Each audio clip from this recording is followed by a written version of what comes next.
What's up, What's fight up, my fans? fans? Greetings from the Wrestleverse. I'm your host, Lexy, And Billy here. and it's time to Take take it it to to the the ring. ring.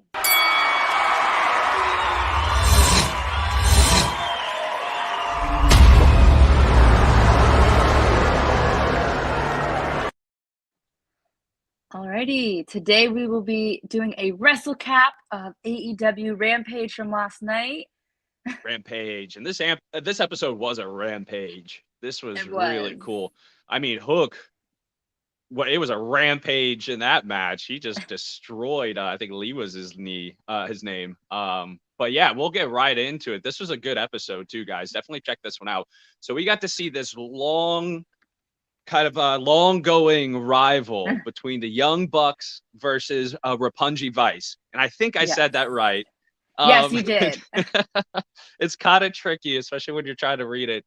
But this has been going on for a while now, and we got to see that flare up in AEW. So like spilled over from NJP, and we got to see it here. And this match was an NJP hardstyle match. It was so much fun to watch. It was really fun to watch. Actually, we have a comment in already.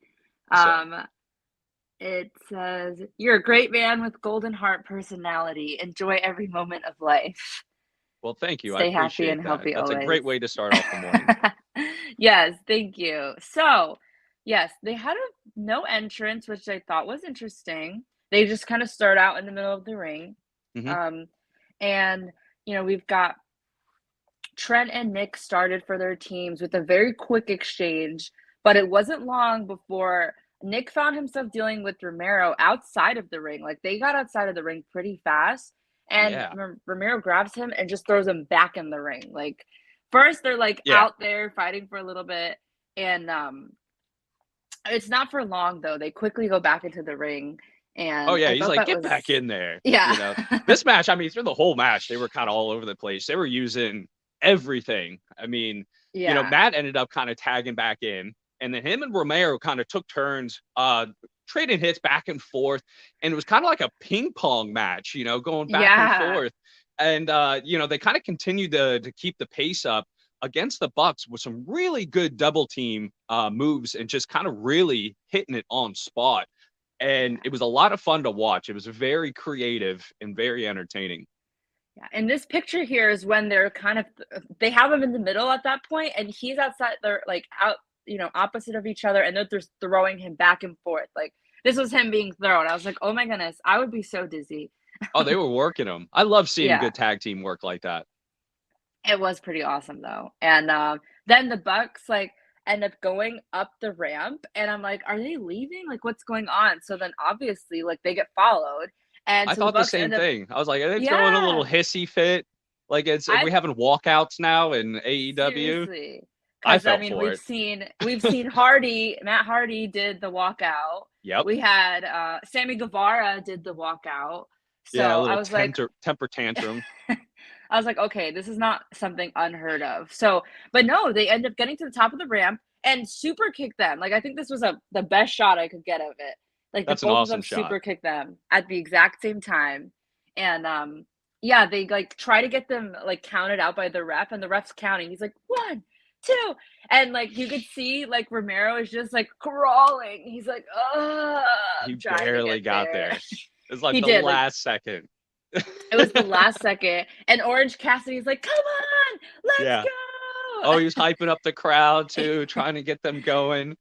And then we get to see Trent Beretta. He's kind of holding one of the Young Bucks upside down while the other one comes up and then kicks Trent. He's just like, get off my boy, man. We're not doing that. Yeah. And they just keep on going. It was fantastic. And he should have had it. That was not very good ring awareness on Trent's behalf. You should have seen that coming. And if he would have kind of juked out of the way, it probably would have been all right. But yeah. And then we've got Orange Cassidy. He decides okay, I'm going to just go under this ring. So he's he's slipping himself under. He's sliding back. And real slow too. Super slow. He sticks his thumb out like this. And I'm like, what is happening? Is he saying he's okay? Yeah. And then all of a sudden, we see him coming out, but it's not him. It's freaking Danhausen coming out. It was great. And it appears that he's come to curse the Young Bucks.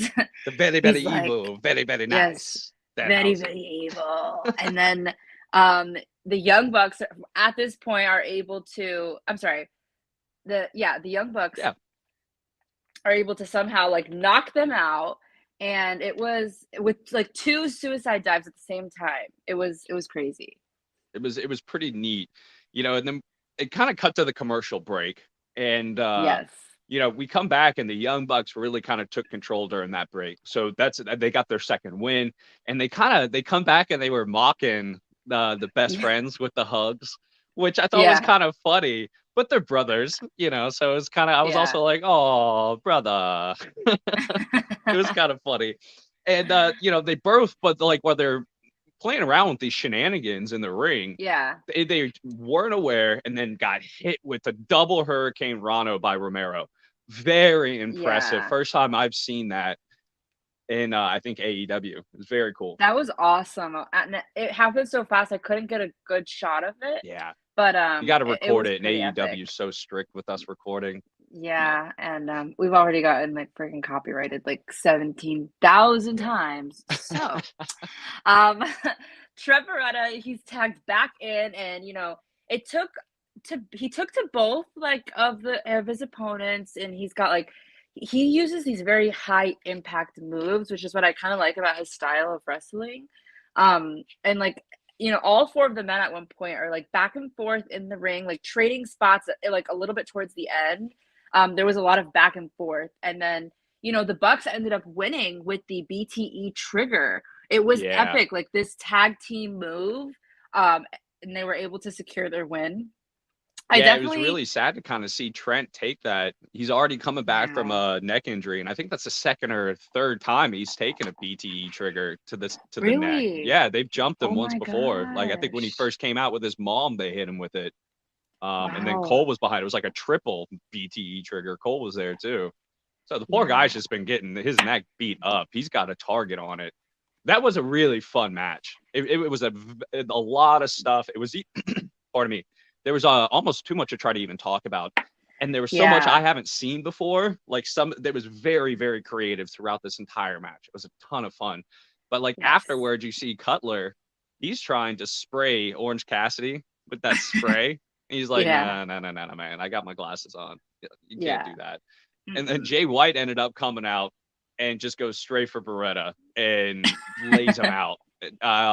His signature move, I don't remember the name of it. It's kind of, I've only heard it once. I think it was called Switchblade. And laid him out.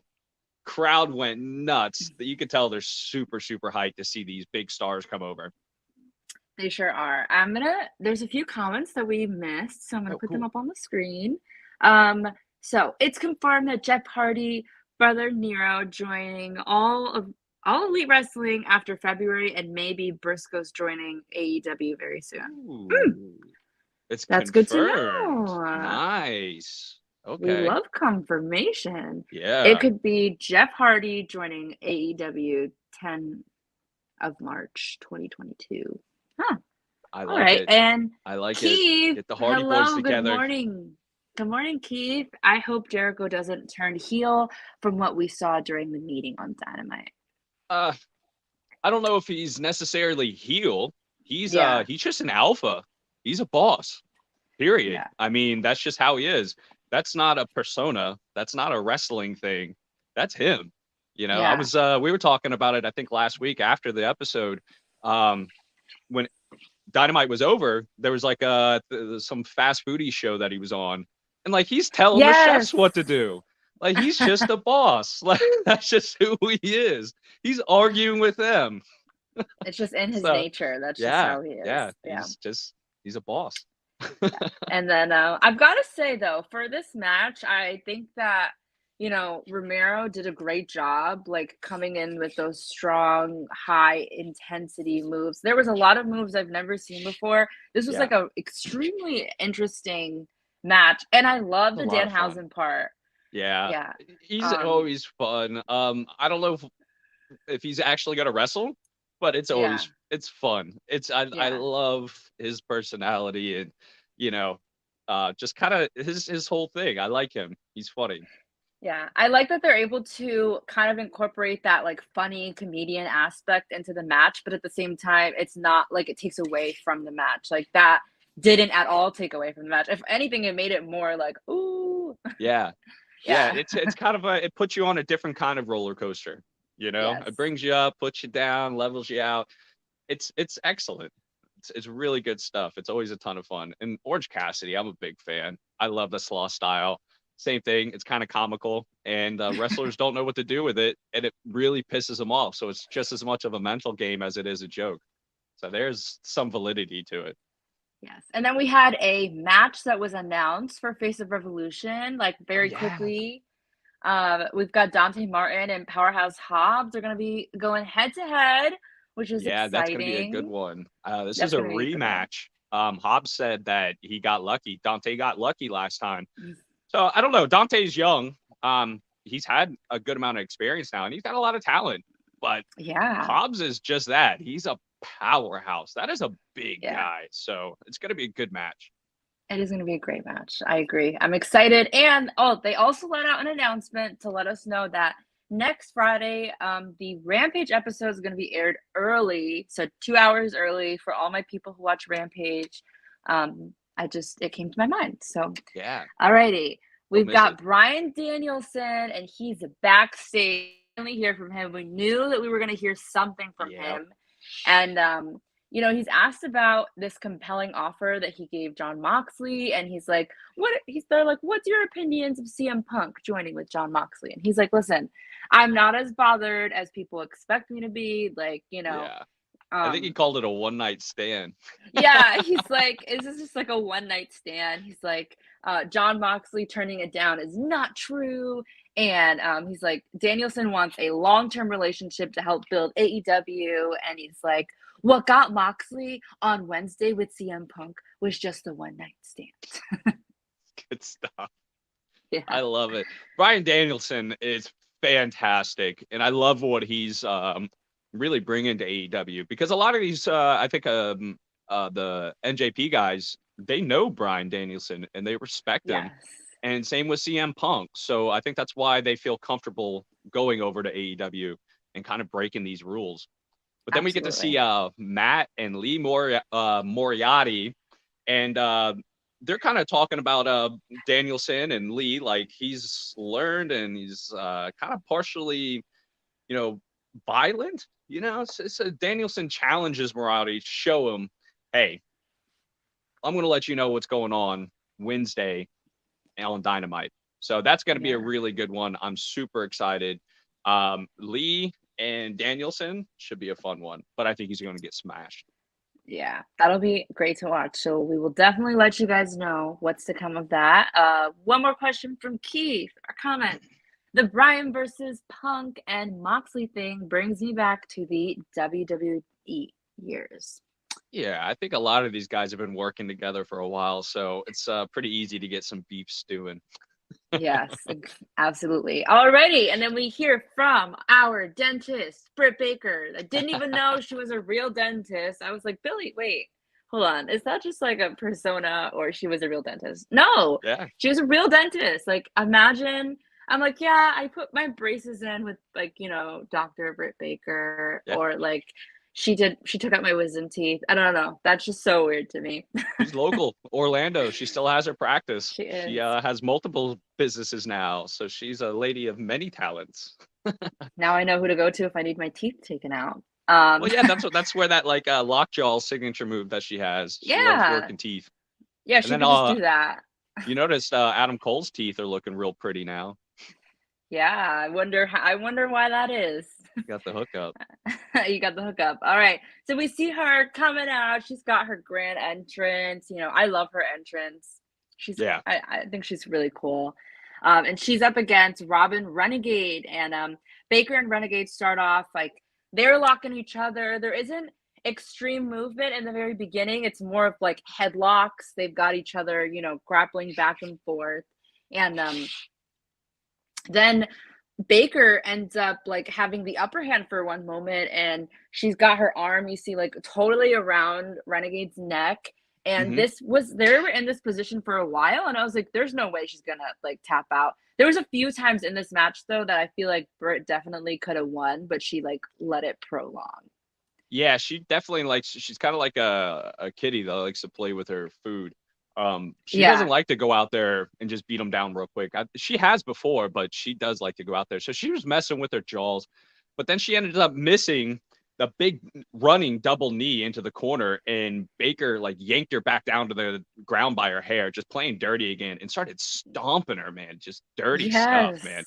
And then they kind of cuts right to break, and you see a bunch of silly commercials, and it's really hard to keep up because they were going back and forth pretty fast. Yeah, they were. And then you know, she hit this like double knee that she attempted earlier, and she climbs to the top of the rope for this like that's what they called it, this frog splash. I had never heard of that before. Oh yeah. And she ends up knocking her fully down. Like you could see the outcome of that. And you could just hear her back on the mat, like slamming. It sounded painful. Yeah. So the like a normal splash, they'll just come out flat, like almost like a belly flop. And then the difference with the frog splash is they're closed up, and then last second they open up, and then that's like the frog motion. Kind of the only difference really, but I guess it's supposed to add a little extra thump. It's got to be a lot more difficult to kind of midair change your body position. So I'm sure that's what makes it a lot more impressive. But then Breaker, she came back and hit that fisherman's net breaker. That was really impressive. I love seeing impressive moves like that. And then she comes in with like a big stomp for the win, locks in that the lockjaw, and just cranked it back. And Renegade is just bleeding all over the place. It's just it was good stuff. So Britt really started to like kind of change the pace here and start to put the butt whooping on. She sure did. And then we see Thunder Rosa. You know how much I love her. And she tried to help Renegade when Baker was attacking, and she definitely got a few punches in. I was like, oh, well, alrighty. And but then we end up seeing Jamie Hayter, I think her name is. Hayter. Hayter. And I was wondering, where was she at? She wasn't there the whole match. You know, usually Britt has her whole little crew. Yeah. And I was like, where's she at? Because that's my girl. I like her.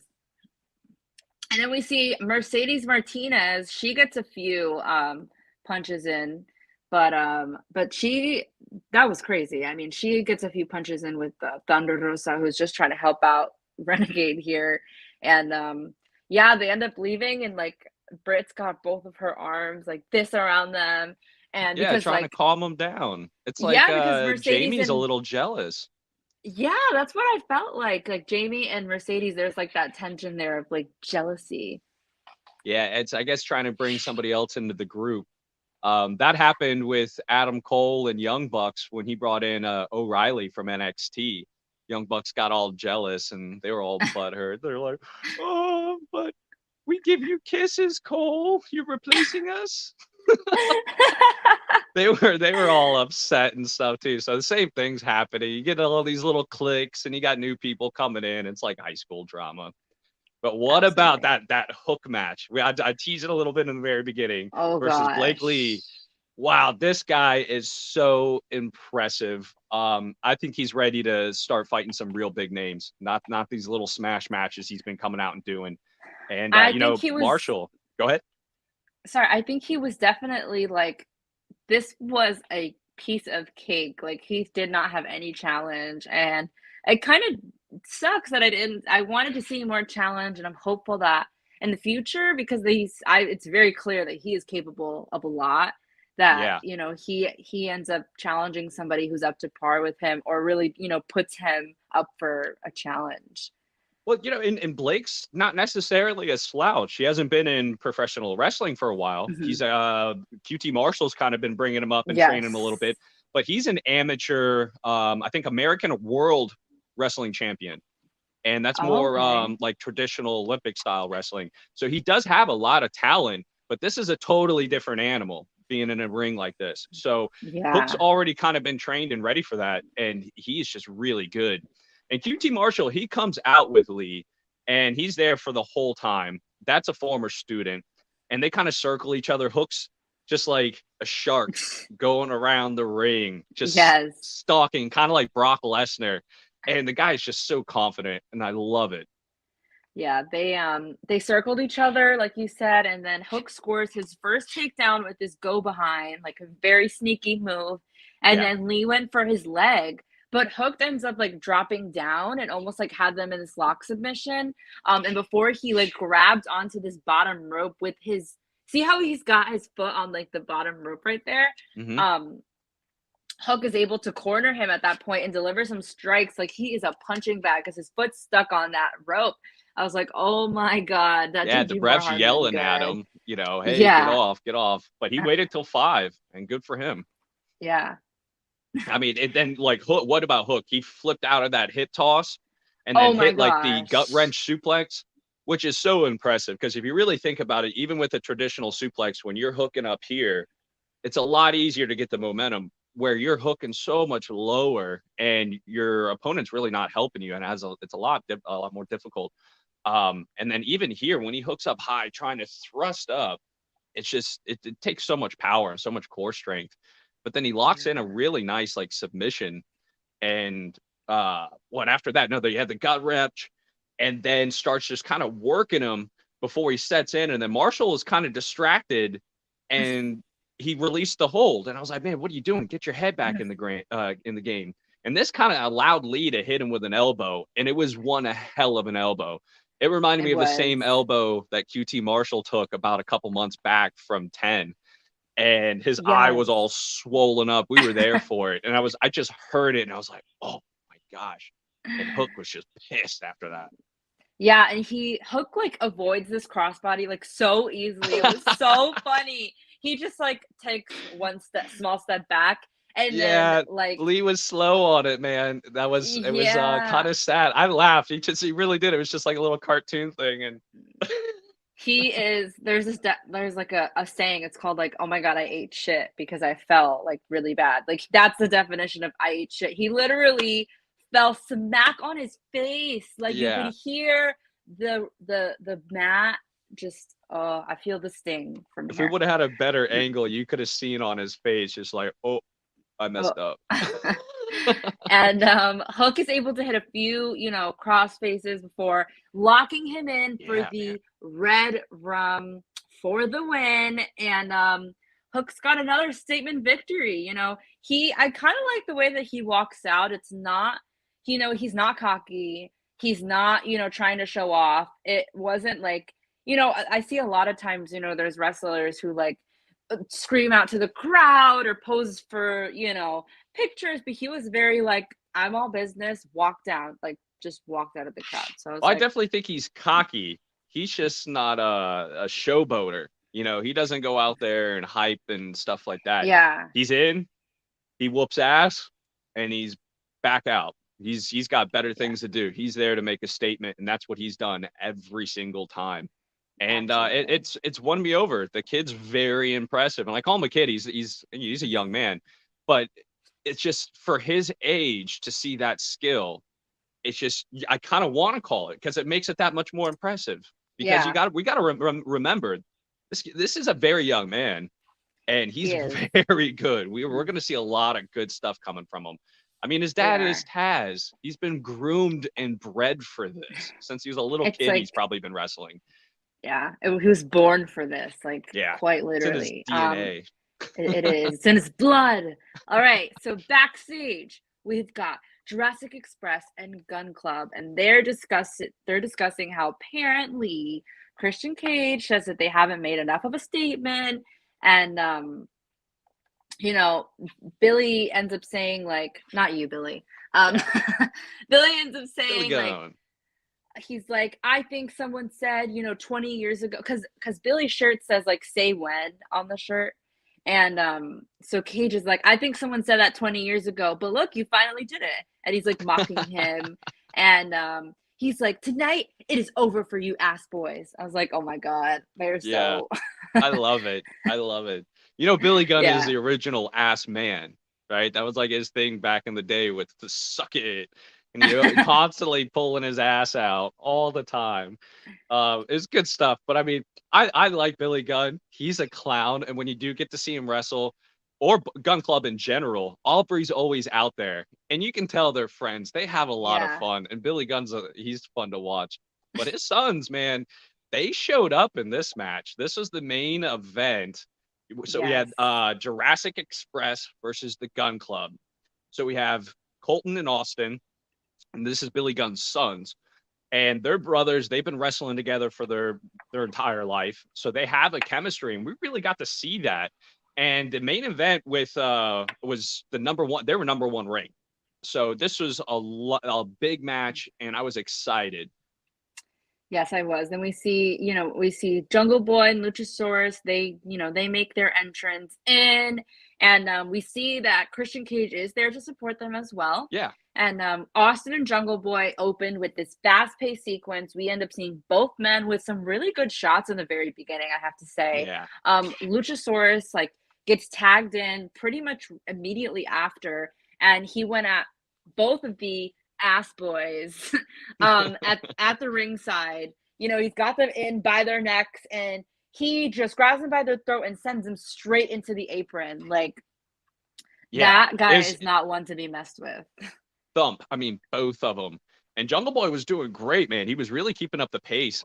There was one time he kind of stumbled on the ropes and had a little slip up, but then just recovered. He bounced off of his back, rolled off, still didn't let go of Colton's hand, and then still ended up yoking him down. So he messed up and still kept his composure. He's really good. I like watching him. But then we return from break, and we get to see the Gun Boys, and they're kind of they're in control of Jungle Boy, really kind of working him, not letting him tag out Luchasaurus. And he is just outside of the ring, bouncing around, trying to get in. And he finally gets in. And holy cow, he just starts knocking these guys around like a bag of poop, man. They were just one after another laying these guys out. It was impressive. It was just like boom, boom, boom. It was crazy. Everyone got one. It was fantastic. And then Colton ended up planting Jungle Boy on his back of his head, though. And that really slowed Jungle Boy down from there on out. He kind of really slowed down. Yeah, and then we get Jungle Boy, and he's grabbing them by the neck, slamming them one after another. The commentator is they're ass dolls. He's choking them like they're ass dolls. I thought that was funny. And then he sent Colton back into the ring with this choke slam and moonsault that we see from Luchasaurus. It was an epic move. This was right after the moonsault. Luchasaurus is huge. And to see a guy that big do such a clean standing moonsault like that, and it was impressive. I was watching with my wife, and she was even like, whoa, to see any guy that big do that is really cool. But then, did you see Jungle Boy accidentally hit Luchasaurus? He went in for that suicide dive, and Austin was like, I'm out of here. And that was so smooth.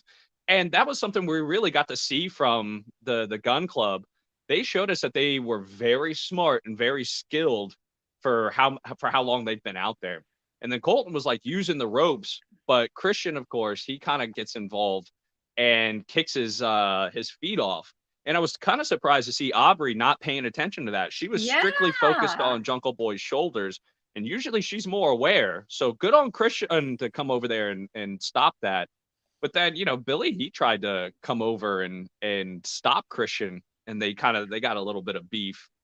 Yeah, he grabs him by the ankles and he's like, swoop, and just takes him out. And then we see Colton hit Jungle Boy with one of the belts while the ref is distracted. He actually gets the belt handed to him, and then the belt goes away. It was one and done. Super smooth. But he ends up scoring a 2 count, and I was like, oh my gosh, is this happening? But no. After rallying, Jungle Boy was able to get this win for his team and retain the titles with this epic kill switch move. Yeah. And then was pinned, and it immediately from that kill switch move went into pinning his leg. The style of this guy's wrestling is really just no other. He's very versatile, and that was a little bit of a throwback to Christian Cage. That's his signature move, and that's he's underneath his arm. So it was cool seeing him do a throwback, but also show us like how wide his move vocabulary is and his skill level. So yes. Rampage, I mean, they just continue to deliver a solid hour of just great wrestling every week. I've been really, really impressed with them. They really have the formula pinned, and I'm happy for it. I think I've really enjoyed watching. Like, you don't think you'd get to see so much in 1 hour, but you really end up seeing a lot. And the commercials are very minimal, I feel like, because, they have to get so much in within that hour. Yeah. So let's just get right into this fight card rating. But before we do that, we have some comments that we've missed. Awesome. Oh, my goodness. All right. The mandible claw style move by Baker is really painful when she puts it onto her opponents. What is up with Hater and Baker? Yeah, we talked about it. Yeah, Hater's a little butthurt that Baker's bringing in another girl. There's some drama with these ladies. I agree, and we've got Keith saying that that Hook's a wild, crazy dude. Yeah, he really is. And he's nearly in his prime. And another 5-6 years, this guy's going to be huge. I mean, he really hasn't even gotten into his man body yet. It's tough to put on weight when you're that age. And Keith had said, I would like to see Hook in the main event title picture. As dangerous as he is, he can do it. Oh, yeah. See, we were talking about that too. I agree. I'm tired of these little small matchups. Bless you. Ooh. Let's get him in with a big name and some talent, and he's going to get even better, even faster. So I'm ready I get he has to put his time in. He's got to work up, but he should be on everybody's radar now. So I'm excited for it. I am too. And we see, all right, Keith's got another comment. Oh my goodness, all the comments today, Keith. I remember Generation X, Billy and a Road Dog were hilarious. Yes, suck it. I got in trouble so many times in school for going around and doing that because I just saw it on TV and everybody laughed, and man, detention many times. You were the class clown, weren't you? Yeah, I was. Yeah, I figured. You seem like the type. That was me. And all right, we've got a last comment from Keith. Luchasaurus reminds me of Bam Bam Bigelow with the moonsault. Right. It's so I actually saw him for the first time. Tom showed me his match. It's amazing to see any big guy move around like that. It's like Chris Farley, another good example. He was really good at that. Or oh gosh, one of the Blues Brothers. He passed away. Gosh, his brother's still alive. Damn, it'll hit me in a minute. Anyway, okay, we move on. Well, if you know in the comments, let us know. Because sometimes, like, there was a Kahoot question. I was like, I don't know the full answer. And the wrestlers came in with the comments. They're like, I got you. I didn't even have to go to Google. Nice. All right. So here at Take It to the Ring, we are going to start our fight card reading. As you know, we love to give it from a scale of 5 to 1. 5 being fight forever. Yep. And then you got 4. This is awesome. We've got 3, which is you still got it. Mm-hmm. And then 2 is a what? 1 is boring. Watch us instead. I can guarantee you will have way more fun here with us. What are you going to give this episode?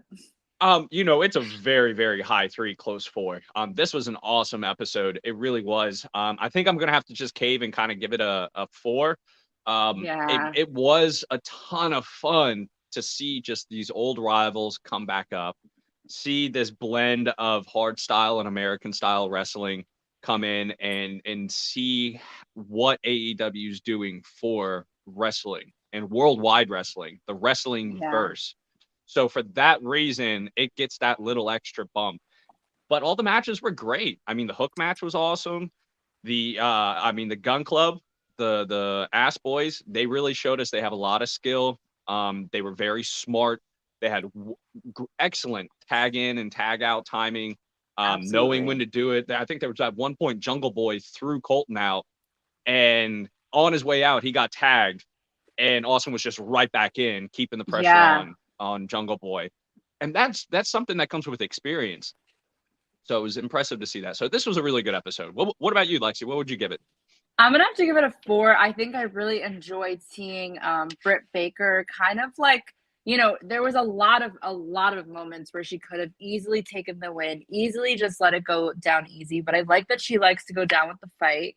And I'm not a fan of seeing the blood, but it was kind of cool. Like she had her mouth open, and I don't know. She puts that glove on, and yeah. I've got a new appreciation for her. And now that I know she's a dentist, that's so cool. Like a real legit dentist. That is awesome. Yeah, and like I think other than that, one of my favorites had to be the Jurassic Express and Gun Club. I mean, Luchasaurus, I don't think I've seen, or maybe I've seen a few matches of him, but this one really stood out. I mean, when he got them both by the neck and just slammed them down at the same time, he has some crazy moves there. He's an impressive fighter. And they're very isolated, and he's able to go in from one move into another. Like he went straight from that moonsault and he pins them. Like it's crazy. And then we see that kill switch move, which was like crazy as well. Like this match was epic. I definitely am gonna give it a 4. We've got Aliana giving it a 4 as well, but Keith is giving it a 5. A 5. Wow. What's outstanding wrestling and promos? Nothing against WWE and Impact Wrestling, but AEW. And I have to concur, Keith. AEW has not let me down. And the last few weeks, NXT has been better than SmackDown and Raw. And SmackDown last night was okay. Like, I don't know if you watched it, but Cicero, where are you at, man? This is some lame stuff. Letting Happy beat you. That's silliness. But anyway, a whole nother thing. I got to agree. A 5 is strong, man. I usually leave that for like a really, really good pay-per-view. But hey, man, that's your opinion, man. But I got to agree. AEW has not let us down. It's been fantastic. Yeah. And speaking of SmackDown, Billy's got his recap of SmackDown. You're doing it with Tijan, right? Yeah, Tijan and I, that's going to be coming up at 9 o'clock, in about 20 minutes or so. And we'll be reviewing it. Usually we'll talk a good hour. So guys, if you want to watch, get some popcorn, make sure to clear out your schedule. It's entertaining. It's nonstop. But you got to be committed. Coffee. Yeah, it's worth it. It's worth it, man. It's worth it. You're going to be in for a good laugh, a lot of good, you guys always have great pictures, and there's and Tijan is becoming a wizard, man. He's practically like Notre Dame with his predictions lately. So you want to get the head scoop on predictions, definitely check us out. Yep. And alrighty, guys, I think that's all we've got for you guys. So if you like what you see today, just take a moment to leave a comment, like, share, and subscribe. Yeah, and make sure you click that link right there below for more Wrestlecaps. And until next time, it's Billy here. And I'm Lexi. Don't stop believing. Bye. Have a good weekend.